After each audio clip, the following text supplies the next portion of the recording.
شروع کرتا ہوں اللہ کے پاک نام سے جو بڑا مہربان اور نہایت رحم کرنے والا ہے۔ حضرت علی رضی اللہ تعالیٰ عنہ نے فرمایا، جس کی امیدیں اللہ کے ساتھ ہوں وہ کبھی ناکام نہیں ہوتا۔ ناکام وہ ہوتا ہے جس کی امیدیں دنیا والوں سے وابستہ ہوں۔ جن لوگوں کو اپنا معدہ ہمیشہ کے لیے ٹھیک رکھنا ہے وہ کھانے کے بعد گڑ کا استعمال کیا کریں۔ سورج مکھی کے بیج دل کے پٹھوں کو مضبوط بنانے کے لیے اہم کردار ادا کرتے ہیں۔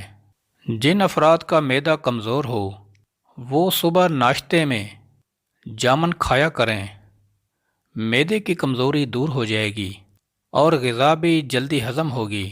رات کے کھانے کے بعد سونے سے پہلے گڑ کا چھوٹا سا ٹکڑا چوس لینے سے انشاءاللہ کبھی بدہضمی نہیں ہوگی۔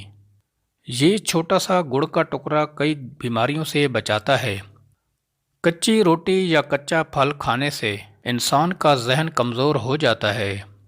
داڑھی کے بال گرنے لگیں تو مردانہ طاقت کے کم ہونے کی علامت ہے۔ اگر سانس لینے میں تکلیف محسوس ہو تو سبز چائے کا قہوہ استعمال کریں۔ کوئی محنت والا کام کرنے سے پہلے انجیر کھا لو، گھٹنوں کے اندر بے پناہ طاقت بھر آئے گی۔ جامن کے پتے چبانے سے ہاتھ اور پاؤں کے سن ہونے کا مسئلہ ختم ہو جاتا ہے۔ لیموں کا عرق رات کو چہرے پر لگا کر سو جاؤ، چہرے کی چھائیاں داغ وغیرہ ختم ہو جائیں گے۔ جو مرد حضرات داڑھی رکھتے ہیں ان میں زندگی بھر مردانہ کمزوری کا مسئلہ نہیں ہوتا۔ بدہضمی سے بچنا چاہتے ہو تو ہمیشہ کھانا آہستہ کھاؤ۔ معزز خواتین و حضرات، پانی میں نمک شامل کر کے گھر کا فرش دھونے سے کبھی آپ کے گھر مکھیاں نہیں آئیں گی۔ ٹھنڈے پانی کے زیادہ استعمال سے پیٹ باہر نکل آتا ہے۔ پلاسٹک کے گلاس میں پانی پینے سے سر کے بال گرنے لگتے ہیں۔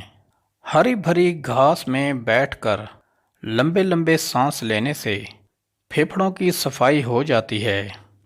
دانتوں کو کیڑے سے بچانا چاہتے ہو تو روزانہ نیم کی مسواک کر لیا کرو۔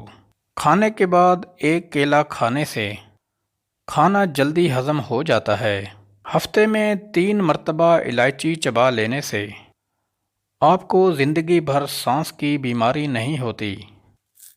منہ کے اندر چھالے نکلنے لگیں تو سیب کا رس پی جاؤ، چھالے ختم ہو جائیں گے۔ سرسوں کے تیل میں کافور ملا کر لگانے سے لیکھوں اور جوؤں کا مکمل خاتمہ ہو جائے گا۔